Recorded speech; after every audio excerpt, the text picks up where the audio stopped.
Good evening, I hope everyone's well today. Thank you for watching. I was watching this newsreel from Patrick Christie's on GB News earlier on today, and he went to a migrant camp that looked a bit like the jungle in Calais, but this migrant camp was in London. This was up in Park Lane, which anybody that plays Monopoly will know it's one of the high-end properties that you get on the board.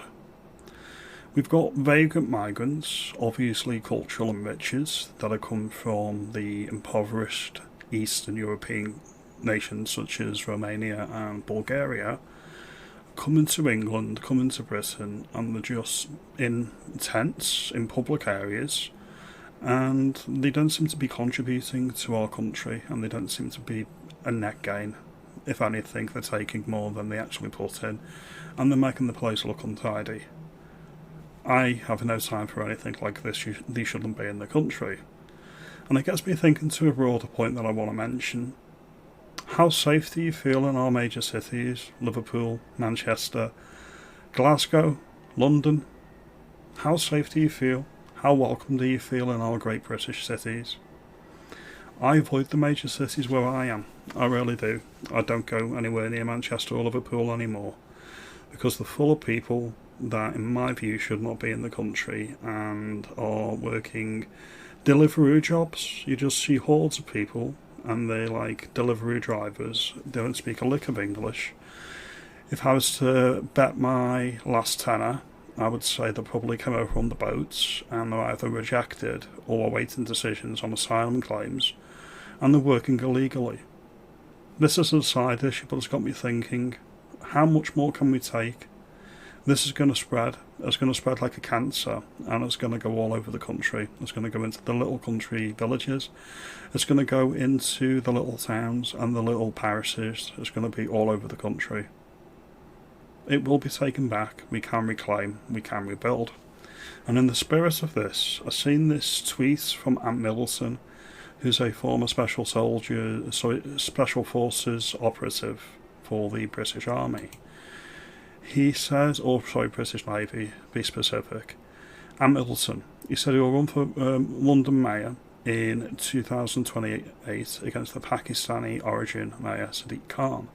He will not rest until London is ours again. The biggest selling point for Ant is that he isn't a politician. We recently had one of these up in East Yorkshire and Hull, I believe. What was his name? Hang on. Luke Campbell. That's the chap, Luke Campbell. Alright. And he made some stupid comments. He said he wasn't a politician when he was running for the mayoralty. But, in his defence, at that point, he wasn't a politician. He's probably an empty suit. He's probably got a lot to learn. However, that's what I want. I want people that are green. I want people that can learn. And I want people that can go into things with fresh eyes and a blank slate. So to me, that's not a negative, that is a positive. Alright, and it's the same with Ant Middleton. And it's the same with President Trump. If you look at him before 2016, he wasn't a politician, and that was a unique selling point. We need more people like this on careerists, in my view. Now, what I also wanted to say is there's a law and order issue. I'm sure we all agree knife crime and violent crime in London is off the scale, and this is because of Sadiq Khan and his liberal policies. If you go to Green Park outside Buckingham Palace, which is the major park outside the King's Gaff in London, all you can smell most days is cannabis, skunk, weed. Now I know it's called Green Park, so it's apt that you can smell skunk down there. But you're taking the piss. It's disrespectful. It's outside of the King's house. If you want to do stuff like that, do it in your own home.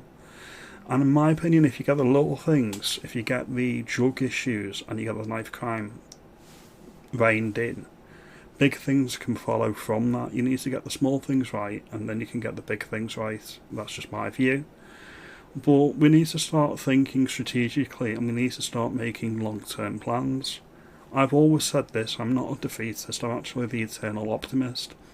People say it's getting really bad, it's getting appalling in our major cities. I agree, it is. It's getting bad. too much for some to bear.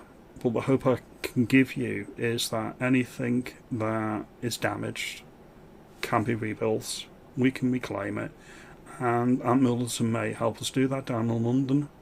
He would be the police crime commissioner for the Met, and he would be expected to work hand in glove with Wyvett Cooper. Now, if you look at the polling, recent polling from May, Labour is still in front by over 10 points in London. Don't ask me how, but they currently are. But Reform are second place. Now, Ant Middleton, when he was in this Twitter space that I was listening into, he comes across as earnest, pragmatic, and as such he didn't actually say whether he was going to run on a Reform ticket or whether he was going to run as an independent. Probably whichever brand's going to get the results and get him into London, I would wager. But let me know, do you think the British start to reclaim our great British cities and actually maybe restore some trust and law and order in the major urban centres? I certainly think we need to do that, and it's the way we need to move forward as a movement in my view. Now, if you like this video and you think I make some good points, let me know. Comment below, like and share. I'll see you in the next one. Would you vote for Ant Middleton if he was running for mayor and you were in London? Or would you be picking somebody else? Like and subscribe. Have a good evening.